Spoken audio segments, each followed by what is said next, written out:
தமிழ் பேசும் அனைத்து ஜோதிட நேயர்களுக்கும் அன்பான வணக்கங்க. விருச்சக ராசிக்கு இந்த பதிவுனால என்ன நன்மை இருக்கு அப்படின்னு யோசிக்கிறீங்களா? அதை தெரிஞ்சுக்கிறதுக்கு முன்னாடி முருகப்பெருமான மனதார வேண்டிக்கோங்க. நீங்களும் நான் சொல்ற மந்திரத்தை 3 முறை சொல்லிக்கிட்டே உங்களால முடிஞ்சதுன்னா கமெண்ட் பாக்ஸ்ல ஒரு முறை கமெண்ட் பண்ணுங்க.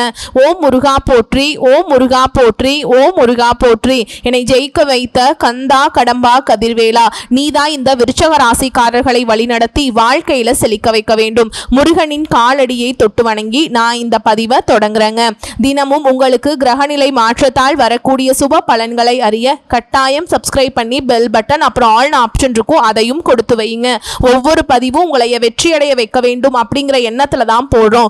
ஜோதிடத்துல கால புருஷ தத்துவத்துல 8வது ராசியாக வலம் வரக்கூடிய நவ கிரகங்கள்ல ரொம்ப வலிமையான கிரகம்பா அப்படின்னு சொல்லக்கூடிய செவ்வாய் பகவானை அதிபதியாக கொண்டு வலம் வரும் விருஷக ராசி அன்பு சொந்தங்களே, எதையுமே ஒரு முறைக்கு 2 முறை சிந்திச்சு செயல்படக்கூடியவங்க. இது நாள் வரைக்கும் படக்கூடிய கஷ்டங்களுக்கு விடை என்னவோ, ஆனா என்ன நடந்ததோ விருச்சகத்துக்கு இருக்கக்கூடிய பிளஸ் என்ன தெரியுமா? மற்றவங்க இதை மைனஸா பாக்குறாங்க. ஆனா ஒரு பிளஸ் என்னன்னா, இவங்க ஒரு விஷயத்த முடிவு பண்ணிட்டா இவங்கள மாதிரி உறுதியான மனசுக்காரங்களை நீங்க பார்க்கவே முடியாது. மன வலிமை அதிகம். அதே போல ஒரு விஷயம் செய்யணும்னு முடிவு பண்ணிட்டா அதுல தீவிரம் காட்டுவாங்க. முன் வச்ச கால பின் வைக்கிற வேலையே கிடையாது. சிந்திக்கவும் மாட்டாங்க. இது நம்ம செய்யறது கரெக்டாங்கிற அந்த செகண்ட் ஆப்ஷனுக்கே போக மாட்டாங்க. ஆனா செய்யறதுக்கு முன்னாடி பல முறை யோசிப்பாங்க. நல்ல ஒரு எதையுமே ஒரு மேலோட்டம்லாம் பார்க்கவே மாட்டாங்க. ஆழமாக ஆராய்ந்து மறைந்திருக்கக்கூடிய உண்மையை கண்டுபிடிச்சிருவாங்க. ஆனா இவங்களை ஏமாத்துறது ஈஸி இல்லதான். ஆனா இவங்களே ஈஸியா ஏமாந்துருவாங்க. புரியுதுங்களா? கண்ணை மூடிக்கொண்டுதான் குதிப்பேன் அப்படிங்கிற மாதிரி கண்மூடித்தனமான நம்பிக்கையை யார் மீது வைக்கணும், யார் நம்பணுங்கிற ஒரு பாகுபாடே இல்லாம வச்சிருவாங்க. ஆனா இந்த பிறவியில இவங்களுக்கு கடவுள் கொடுத்திருக்கக்கூடிய ஒரு அதிசயமான ஒரு வரம்னே சொல்லலாம். எல்லாம் ஏதாவது ஒரு தப்பு இருக்கு, ஒரு இடத்துல பார்த்தா பொய் இருக்கு அப்படின்னா ஈஸியா கண்டுபிடிச்சிருவாங்க. நல்லவங்க யாரு கெட்டவங்க யாருன்னு தெரியும். இருந்தாலும் பரவாயில்ல, அவங்களுக்கு ஒரு வாய்ப்பு கொடுத்து பார்க்கலாமே. அந்த மாதிரி நீங்க பல பேருக்கு வாய்ப்பு கொடுத்து இன்னைக்கு வாழ்க்கையை இழந்து நிக்கிறீங்களே. ஏன் உங்களை மாதிரி ஒரு கணிக்கக்கூடிய குணம் இருந்துச்சு, ஒருத்தர் நல்லவனா கெட்டவனா, அவனால் நமக்கு நல்லதா கெட்டதா தெரிஞ்சிருந்ததுன்னா மற்ற ராசிகள் எல்லாம் இந்நேரம் நல்லா இருந்திருப்பாங்க. அதை தெரிஞ்சவங்க யாரும் பார்த்தீங்கன்னா பயன்படுத்துறது இல்லைங்கிறது நீங்க ஒரு உதாரணம்ங்க. துணிவு, மன வலிமை, ரகசியத்தை காக்குறதுல உங்களை விட்ட ஆட்களே கிடையாது.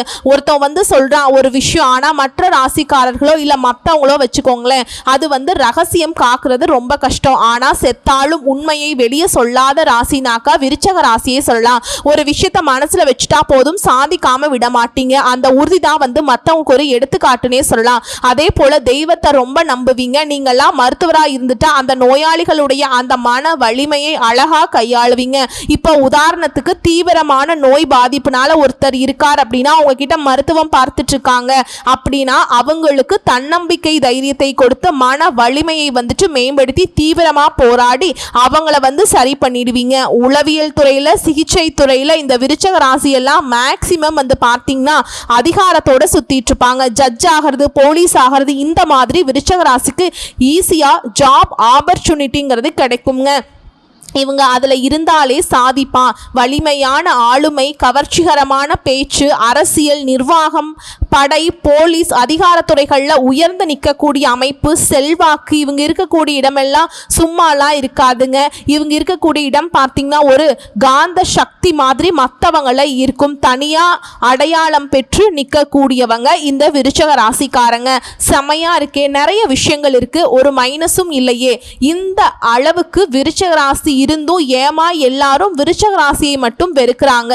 இல்ல சொல்லு பார்க்கலாம், நீ சொல்றது எல்லாமே கரெக்ட் தான், எங்களால முன் வச்ச கால பின் வைக்க முடியல, மனசுல வச்சதே சாதிக்காம விட முடியறது இல்ல. ஆனா என்னதான் பண்றது, எங்களை யாருக்குமே பிடிக்க மாட்டேங்குது, எல்லாரும் ஏதாவது ஒன்று சொல்லிக்கிட்டே இருக்காங்க, நாங்க என்னதான் பண்றது, நாங்க நினைக்கிறத செய்யணும்னு முடிவு பண்ணிட்டா செய்யறோம், அது மற்றவங்களுக்கு தப்பா தெரியுது, அது நாங்க என்ன பண்ணட்டும், இதுவரைக்கும் என்ன பண்ணீங்க, யார் என்ன சொன்னா என்ன, செஞ்சா என்ன, என் வேலை உண்டு, நான் உண்டு, நான் செய்யறதுல நியாயம் இருக்கு, தர்மம் இருக்கு, கடவுளுக்கு கட்டுப்பட்டு தான் நான் வாழ்க்கையை வாழ்ந்துட்டு இருக்கேன், உண்மைதானே, அதை மட்டும் பண்ணுங்க. யாருக்காகவும் எதையும் நீங்க மாத்திக்கவே வேண்டாம். நீங்க மாத்திக்கணும்னு நினைச்சா ஒரே ஒரு விஷயத்த மட்டும் சொல்றேன், கேர்லெஸ்.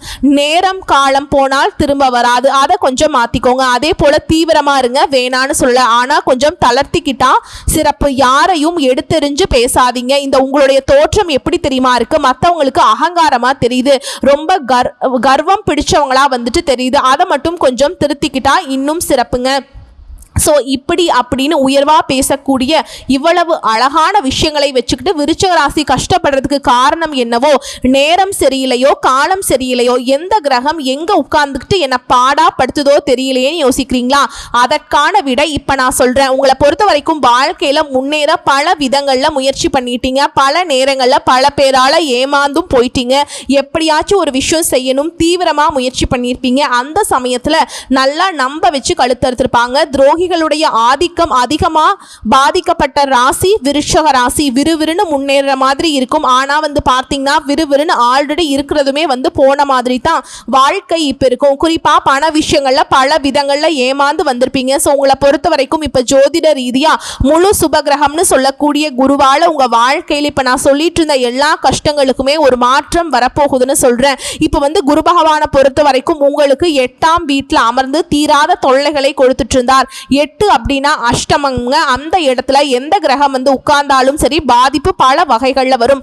அந்த இடத்துல குரு இருக்கிறதுனால இது நாள் வரைக்கும் ஏதோ அவரால் முடிஞ்சது என்னன்னாக்கா எதையுமே உங்களுக்கு வந்து பாதிப்பு கொடுக்காம இருந்தார். மற்ற கிரகங்கள் தரக்கூடிய தொல்லைகளை தடுக்க முடியாமல் இருந்தார். ஸோ 8ஆம் இடம் அப்படிங்கிறது நான் முதல்ல சொன்ன மாதிரி குருவால தீராத தொல்லைகள் வரும் அப்படின்னு சொல்லிடுவோம். ஆனால் அக்டோபர் மாதம் 18ஆம் தேதி முதல் பாக்கியத்தில் அமரக்கூடிய இந்த குருவால நல்ல மாற்றம் உங்களுக்கு உண்டாக போகுதுங்க. அது நான் சொல்லக்கூடிய இந்த பலன்கள் அப்படிங்கிறது அதிசார குரு பயிற்சி பலன்கள். இதுவரைக்கும் எதை தொட்டாலும் தள்ளி போயிருக்கும். ஆரோக்கியத்துல பின்னடைவு, சலிப்பான மனநிலை, எல்லாத்துலயுமே கஷ்ட காலத்தை மட்டும் அனுபவிச்சிருப்பீங்க. விருச்சிக ராசிக்காரங்க நீ சந்தோஷமா இருக்க போறீங்க. எப்பா சாமி முடியலடா, எங்கடா போறது அப்படின்னு ஒரு மாதிரி மன குழப்பத்துல கத்தலாமா கதறலாமா, யார்கிட்ட போய் அழுகிறதுன்னு கூட இருந்திருப்பீங்க. சில சமயம் ஒன்று அழுதுருப்பீங்க. ஆண்களுக்கும் சரி பெண்களுக்கும் சரி. உங்களை பொறுத்த வரைக்கும் அக்டோபர் 18ஆம் தேதியிலிருந்து பாக்கியத்தில் வந்து அமரக்கூடிய குரு பகவான் டிசம்பர் 7ஆம் தேதி வரைக்கும் பலவிதமான நன்மைகளை தரப்போறார். தம்பி இது நாள் வரைக்கும் உன்னை தொல்லை பண்ணிட்டேன், தொல்லை கொடுத்ததுக்கு மன்னிச்சுக்கோ, சரி நான் இத்தனை நாளாக கொடுத்த தொல்லைக்கு வந்துட்டு ஒரு பரிகாரம் பண்ணிட்டு போறேன் அப்படிங்கிற மாதிரி குரு வந்து உங்களுக்கு பல நன்மைகளை தரப்போறார். அது என்ன, இப்போ 8ஆம் இடத்துல 9ஆம் இடத்துக்கு அமர்ந்து உங்க ராசியை பார்க்கிறார். இந்த அதிசார குருங்கிறவர் 48 நாட்கள் சஞ்சாரம் பண்ண போறார். கடகராசியே குரு பகவானுடைய உச்ச வீடு அங்க இருந்ததுனாக்கா உங்களுக்கான அற்புதமான பலன்களை கொடுக்க போறாருங்க. இது நாள் வரைக்கும் தொட்ட காரியம் தடை, எதை தொட்டாலும் கஷ்டம் கண்ணீர், இதுக்கு மட்டுமே சொந்தக்காரர்களாக இருந்தீங்க. நீங்க தொட்ட காரியங்கள் அனைத்தும் வெற்றியாக மாறும். இழுபறியாக இருந்த நிலை மாறும். பிரிந்திருந்த தம்பதிகள் ஒன்று சேர்வீங்க. கணவன் மனைவிக்கிடையே அந்யோன்யம் அதிகமாகும். நீண்ட காலமாக குழந்தை பாக்கியம் இல்லாதவங்களுக்கு இந்த காலகட்டத்தில் மழலை செல்வத்தை பெற போறீங்க. வேலை இல்லாதவர்களுக்கு நல்ல வேலை அமையும். அதே போல நீங்க இப்போ செய்யக்கூடிய வேலைகளே நீங்க நினைச்ச மாதிரி சாதிக்க போறீங்க. உங்களுக்கான அங்கீகாரம் கிடைக்கும். அதே போல சொந்தமா தொழில் செய்யக்கூடிய வியாபாரம் செய்யக்கூடிய ஆண்களுக்கும் சரி பெண்களுக்கும் சரி வியாபாரம் அப்படிங்கிறது அமோகமா இருக்க போகுது. புதிய ஒப்பந்தங்கள் கையெழுத்தாகும். பழைய வாடிக்கையாளர்கள் தேடி வருவாங்க. நல்ல அனுபவம் வாய்ந்த பணியாளர்களை வேலைக்கு சேர்க்க போறீங்க. கடையை வந்து வேற இடத்துக்கு மாற்றுறதோ புதுப்பிக்கிறதோ நினைச்சிருந்தா அதை செய்யக்கூடிய சரியான காலகட்டம், அதற்கான வாய்ப்புகளுமே அமையும். இதுல குரு பகவானுடைய பார்வைங்கிறது உங்க ராசியிலேயே விடுவதனால அழகு இளமை இது எல்லாமே கூட போகுது. சோர்ந்திருந்த உங்களுடைய முகம் பொலிவு பெற போகுது. அனைத்துலையுமே வெற்றி பெற போறீங்க. தன்னம்பிக்கை தைரியத்தோடு வளம் பெற போறீங்க. முன்னேற்ற பாதையில நடைபோட திட்டம் தீட்டுவீங்க. இதோட குரு பகவான் உங்க ராசிக்கு 3ஆம் வீட்டை பார்க்கறாருங்க. உங்க முயற்சிகள் பலித்தமாகும். தொட்ட காரியங்கள் ஜெயிச்சு காட்டுவீங்க. இளைய உடன்பிறப்புகள் உறவுகளால நன்மைகள் அதிகமாகும். இதுல குரு பகவான் ராசிக்கு 5ஆம் வீடான பூர்வ புண்ணிய ஸ்தானத்தை பார்க்கறதுனால குழந்தைகள் வழியில மகிழ்ச்சி உண்டாகுது. பிள்ளை பாக்கியத்தை எதிர்பார்த்திருக்கும் உங்களுக்கு அந்த பாக்கியம் இப்ப கிடைக்கும். பிள்ளைகளுடைய திருமண விஷயங்கள்ல பேச்சுவார்த்தைகள்ல சாதகமான சூழல் அமைஞ்சு திருமணம் முடியும். அதே போல மேற்படிப்புக்காக வெளிநாட்டுக்கு போகணும்னு விருப்பப்படக்கூடிய குழந்தைகளுக்கு உரிய வசதிகளை செஞ்சு கொடுத்து மகிழ்ச்சி அடைவீங்க. இந்த அதிசார பயிற்சிங்கிறது குறிப்பா அனுச நட்சத்திரக்காரங்களுக்கும் கேட்டை நட்சத்திரக்காரங்களுக்கும் அற்புதமான பலன்களை பெற போறீங்க. மொத்தத்துல இந்த அதிசார குரு பயிற்சிங்கிறது தொட்டதை துலங்க செய்யும். சோர்ந்து கிடந்த விருச்சிக ராசிக்காரர்களே உங்களை சுறுசுறுப்பா மாத்த போகுது. குறிப்பிட்டு சொல்றேங்க, குருவுடைய பார்வைங்கிறது 5ஆம் இடம் 7ஆம் இடம் 11ஆம் இடத்துக்கு உங்களுக்கு வந்து உரித்தாகுதுங்க. 5ஆம் இடம்ங்கிறது மீனம்ங்க. பிள்ளைகள் கல்வியில படைப்பாற்றல். 7ஆம் இடம்ங்கிறது ரிஷபம். திருமண வாழ்க்கை, வியாபாரம், கூட்டாண்மை. 11ஆம் இடம்ங்கிறது வருமானம், லாபம், புத்தி தொடர்புகள். இதுவரைக்கும் நீங்க பட்ட கஷ்டங்கள் என்ன? மிதுன ராசியில குரு இருக்கிறதுனால அது உங்களுக்கு 8ஆம் வீடா இருந்துச்சு. உடல் ஆரோக்கியத்துல பிரச்சனை, அறுவை சிகிச்சை கூட செஞ்சிருக்கலாம். அதே போல சொந்த பந்தங்கள் கிட்ட சச்சரவு, புரிஞ்சுக்காம பிரிஞ்சு போறது, தொழில திடீர் தடைகள், அதிகாரிகளால சிக்கல்கள், வேலையில தாழ்வு, எதிர்பாராத செலவு, கடன் அதிகமாகிறது, மனசுல பயம், குழப்பம், ஆன்மீகத்துல நாட்டம் இல்லாத நிலை, ரொம்ப கடினமான நிறைய விஷயங்களை அனுபவிச்சிட்டீங்க. ஆனா இந்த கடகராசியில வரக்கூடிய குருவால இனி பாக்கியம் தாங்க. 9ஆம் இடத்துல குரு வந்தா அதிர்ஷ்டம் பெருகும். வாழ்க்கையில் இருக்கக்கூடிய தடைகள் எல்லாமே மெதுவாக விலகி போகும். அதே போல 7ஆம் இடத்துல பார்வை இருக்கிறதுனால திருமண யோகம், வாழ்க்கை துணை கிட்ட சீரான அந்யோன்யம் இருக்கும். வியாபாரத்துல புதிய கூட்டாளிகள் கிடைப்பாங்க. அதே போல 5ஆம் இட பார்வைங்கிறது பிள்ளைகள் மூலம் உங்களுக்கு பெருமைகள் உண்டு. பிள்ளைகளுடைய கல்வியில சிறப்பா முன்னேற்றம் பார்ப்பீங்க. குழந்தைகளால் உங்களுக்கு இருக்கக்கூடிய பிரச்சனைகளுக்கு விடிவு காலம் உண்டு. அதே போல குழந்தை பேரு இல்லாம தவிச்சிட்டு இருந்தவங்களுக்கு உங்க நீண்ட நாள் கனவுகள் நனவாகும். அடுத்து 11ஆம் இடம் அப்படிங்கிறது தொழில் வியாபாரத்தில் லாபம், புதிய வாடிக்கையாளர்களுடைய எண்ணிக்கை அதிகமாகிறது, உயர்ந்த தொடர்புகள் கிடைக்கிறது, ஆன்மீகத்தில் முன்னேற்றம், புண்ணிய யோகங்கள் பெருகும், தெய்வ அருள் கூடுது. இதோட நீங்க கவனிக்க வேண்டிய விஷயம் அப்படின்னா குருவுடைய இந்த அதிசார பயிற்சிங்கிறது உங்களுக்கு உடனடியாக பலன் வராதுங்க. மெதுவாக தான் முன்னேற்றம் வரும். எடுத்த உடனே பார்த்தீங்கன்னா உடனே சரியான மாதிரி எல்லாம் இருக்காது. அதே போல செலவு இருக்கும். ஆனால் இது நாள் வரைக்கும் நடந்த மாதிரி வீண் செலவோ விரய செலவோ கண்டிப்பா இருக்காது. ஆன்மீக செலவு, குடும்பத்திற்கான புண்ணிய செலவுகள் தான் பண்ணுவீங்க. சந்தோஷத்திற்கான செலவுன்னு வச்சுக்கோங்களேன். ஆனா வேலையில கொஞ்சம் அழுத்தம் இருக்கும், நேரம் போதாம இருக்கும். ஆரோக்கியத்தில் அக்கறை வச்சுக்கோங்க. நேரத்துக்கு உணவு எடுத்துக்கோங்க. வெளியூர் பயணம் போறீங்க அப்படின்னா திட்டமிடுதல் ரொம்ப முக்கியம். திரும்ப திரும்ப சொல்ற ஒரே விஷயம், யாரையும் நம்பாதீங்க. பண விஷயத்துல ரொம்ப கராரா இருக்கணும். இது குருவினுடைய இந்த 9ஆம் வீடு அமர்வுங்கிறது உங்களுக்கு அதிர்ஷ்டத்தை பெருக்கும்னு சொல்லிட்டேன். இது கண்டிப்பாக பண விஷயத்துலையும் தான். தொழில் சிறப்பாக இருக்கும், உத்தியோகம் சிறப்பாக இருக்கும். அதே போல் நீங்கள் எந்த துறைகளில் இருந்தாலும் சரிங்க, ஜெயித்து காட்டுவீங்க. இது நாள் வரைக்கும் உங்களை ஏளனமாக நினச்சவங்கெல்லாம் அண்ணாந்து பார்க்கக்கூடிய வகையில், கை கட்டி வாய் பொத்தி ஓரமாக நின்று வேடிக்கை பார்க்குற வகையில் நீங்கள் ராஜ நடை போட போகிறீங்க. செவ்வாய் பகவான் அதிபதியாக வச்சிருக்கக்கூடிய விருச்சிக ராசி ரொம்ப தீவிரமான ஆட்கள். அதாவது சும்மாவே ஆடுவான், சலங்கை வேற கட்டி விட்டீங்களா அப்படின்னு மற்றவங்க சொல்லக்கூடிய அளவுக்கு உங்களுக்கு குரு சலங்கை கட்டி ஆட விட்டு வேடிக்கை பார்க்குற மாதிரி வராருங்க. சந்தோஷமா இருங்க. விருச்சிக ராசிக்கு இந்த மாதிரி பலன்களை நம்ம சொல்றப்போ, ஏன்னா பயங்கரமான கஷ்டம், அதாவது மற்ற ராசிகளாவது புலம்பிடுவாங்க. ஆனா விருச்சிக ராசியால வெளியில சொல்லவே முடியாது. ஏன்னா நம்மளுடைய கஷ்டம் வெளியில சொன்னா கூட நமக்கு கௌரவம் போயிடுமோ, அந்த மாதிரி இந்த வரட்டு கௌரவம், வீண் கௌரவம், உள்ளுக்குள்ள ஒண்ணு இல்லைனாலும் பரவாயில்ல, வெளியில அசிங்கப்படக்கூடாது கடவுளே அப்படிங்கிற மாதிரி வாழ்க்கை போயிட்டு இருந்துச்சு. இனி அப்படியெல்லாம் ஒன்றும் நீங்க மறைச்சு வாழணும் அப்படிங்கிற அவசியமே கிடையாது. உள்ளுக்குள்ளேயும் சரி வெளியிலையும் சரி கெத்தா இருக்கலாம். ஓகேங்களா? யாருடைய உழைப்பும் உங்களுக்கு உயர்வை தரல, உங்களுடைய உழைப்பு உங்களுக்கு உயர்வை தரப்போகுது, உன்னதத்தை கொடுக்க போகுது. யார்டானி அப்படின்னு கேட்டவங்க எல்லாம் யார்டானி அப்படின்னு ஆச்சரியமா கேட்கக்கூடிய அளவுக்கு வளர்ச்சியை பார்க்க போறீங்க. குரு உங்களுக்கு பயங்கரமான முன்னேற்றத்தை கொடுக்க போறார். இது அதுதான் கிடையாதுங்க.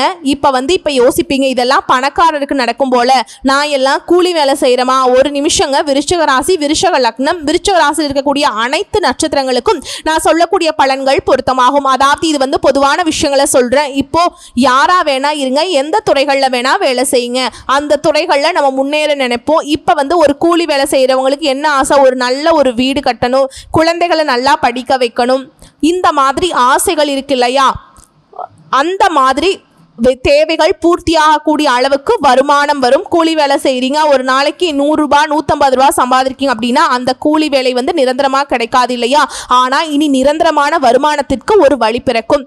கடகணி வைக்கிறதுக்கு ஒரு வழி பிறக்கும். தொழில் தொடங்க நினைக்கிறீங்களா? வாய்ப்புகள் அமையும். கடன் உதவி கிடைக்கும். பணம் கையில் தாராளமாக பொருளும். உங்களுடைய பணம் வெளில மாட்டியிருந்தால் அது திரும்ப வரும். குருவை பொறுத்த வரைக்கும் தனக்காரகன், தனத்தில் ஒரு குறையும் வைக்க மாட்டாருங்க. ஸோ விருச்சிக ராசி இதுவரைக்கும் அஷ்டமத்தில் உட்கார்ந்திருந்த குருவால் எதுவும் பண்ண முடியல. சொல்லப்போனால் அவரும் சேர்த்து உங்களுக்கு தொல்லையை கொடுத்துட்டு இருந்தார். இனி அதெல்லாம் பண்ண முடியாது. அவரை பொறுத்த வரைக்கும் தொல்லையும் கொடுக்க மாட்டார். ஆல்ரெடி மற்ற கிரகங்களால் உங்களுக்கு இருக்கக்கூடிய தொல்லைகளையுமே தடுத்து நிறுத்தி உங்களுக்கு பாதுகாப்பை கொடுத்து உங்களுக்கு வளர்ச்சியை கொடுத்து, தம்பி இது நாள் வரைக்கும் நீ பட்ட கஷ்டம் போது கண்ணீரை தொடச்சிக்கிட்டு நான் கொடுக்கக்கூடிய வாய்ப்புகளை மட்டும் கரெக்டாக பயன்படுத்திக்கோ, வாழ்க்கையில மேலே வந்துடலாம் அப்படிங்கிற மாதிரி நம்பிக்கையோடு ஒவ்வொரு விஷயத்தையும் செஞ்சு பாருங்க. விருச்சிக ராசியில நம்பிக்கை வச்சுட்டா போதும். நீங்க எல்லாம் பார்த்தீங்கன்னா அதை அடையாம விட மாட்டீங்க. ஒரே ஒரு விஷயம் மட்டும் சொல்றேங்க, இதை மட்டும் நீங்க விருச்சிக ராசி மாத்திக்கோங்க. பிடிவாத குணத்தையும் உங்களுடைய உறுதித்தன்மையும் திட்டமிட்டு உங்களுடைய இலக்கை நோக்கி பயணம் பண்ணுங்க. அப்புறம் பாருங்க, ஒரு ஆள் உங்களை ஒண்ணுமே சொல்ல முடியாது. அதாவது அந்த தெய்வமே இறங்கி வந்து டே உன்னாலலாம் முடியாதுடான்னு சொன்னா கூட சரி, தெய்வத்தையே ஒதுக்கி வச்சுட்டு முன்னேறி போவீங்க. வாழ்த்துக்கள், வெற்றி. தீவிர தன்மைக்கு உங்களுடைய நல்ல மனசுக்கு நல்ல காலம் குருவால வந்திருக்கு, பயன்படுத்திக்கோங்க. இதோட இந்த குரு தரக்கூடிய பலன்கள் எல்லாமே சீக்கிரமா உங்களை வந்து சேரணும் அப்படின்னா தினமும் காலையில குரு வழிபாடு செய்யறது சிறப்பு. அதே போல வியாழக்கிழமைகள்ல குரு பகவானுக்கு விரதம் இருக்கிறது, மஞ்சள் நிற உடை அணிஞ்சுக்கிறது, ஆண்களா இருந்தாலும் சரி பெண்களா இருந்தாலும் சரி, நெற்றியில வந்து பாத்தீங்கன்னா மஞ்சளை வந்து திருநீர் போல இட்டுக்கிறது எல்லாம் சிறப்புங்க. பெண்கள் வந்து மஞ்சள் குங்குமம் சேர்த்து பயன்படுத்துங்க. அதே போல ஓம் குரு பகவானே போற்றி போற்றி இந்த மந்திரத்தை 108 முறை சொல்லுங்க, அனுதினமும் சொல்லுங்க, சிறப்பு. ஓகேங்களா? அதே போல மஞ்சள் நிற ஆடைகளை, மஞ்சள் நிற பூக்களை, மஞ்சள் நிற பொருட்களை, மஞ்சள் பொருட்கள்னாக்கா நீங்கள் உணவுப் பொருட்கள் கொடுக்கலாம், பருப்பு, இந்த மாதிரி இது வந்து தானம் கொடுப்பதால குரு பகவானுடைய பரிபூரண அருள் கிடைக்கும். அதே போல விருச்சக ராசி செய்யவே கூடாத விஷயம் நோட் பண்ணிக்கோங்க, யார்கிட்டையும் வீண் வாக்குவாதம் பண்ணாதீங்க. அதை தவிர்க்கிறது ரொம்ப நல்லது. பணிவா நடந்துக்கோங்க. நான் முன்னாடியே சொன்ன, மற்றவங்களுக்கு உங்க தோற்றம் வந்து அகங்காரமா தெரியுது, நீங்க பேசக்கூடிய பேச்சு மற்றவங்களுக்கு வந்து எரிச்சல் ஊற்ற மாதிரி இருக்கு, அதை கொஞ்சம் பார்த்துக்கோங்க. இப்போ என்கிட்ட கூட சண்டைக்கு வருவீங்க, நான் அப்படிதான் பேசுவேன், நான் என்ன நீ என்ன ஜட்ஜ் பண்றது, என் கேரக்டர் பத்தி நீ என்ன பேசுறது அப்படின்னு சண்டைக்கு வரீங்க. அதை கொஞ்சம் மாத்திக்கோங்க, தயவு செஞ்சு மாத்திக்கோங்க. ரொம்ப நல்லவங்க நீங்க. உங்களுக்கு வந்து வெளிப்படுத்த தெரியாம நீங்க வந்து உங்களுடைய கேரக்டர் வந்து வெளிப்படுத்திட்டு இருக்கீங்க. சொல்ல போனாக்கா தேவர்களுக்கு நிகரான குணம் உங்ககிட்ட இருக்கு, ஆனா பாக்குறதுக்கு அசுர மாதிரி இருக்கீங்க அப்படிங்கிறது தான் இப்ப பெரிய தடையாவே இருக்கு. நிறைய வாய்ப்புகள் இதனாலேயே இழந்திருப்பீங்க. கொஞ்சம் பார்த்து பக்குவமா பேசி பழகிட்டீங்க அப்படின்னா, வார்த்தைகள்ல இனிமையா கையாள பழகிட்டாவே உங்களை போல உயர்வை பார்க்க இன்னொரு ஆள் பிறந்து தாங்க வரணும். சோ முடிவா சொல்றேன், குருவுடைய பார்வைங்கிறது திருமணம், பிள்ளைகள், வருமானத்துல அதிக முன்னேற்றத்தை கொடுக்க போகுது. எல்லா துறைகள்லையுமே மன நிறைவை பார்க்க போறீங்க. அதே போல புண்ணிய ஸ்தலங்களுக்கு போயிட்டு வருவீங்க.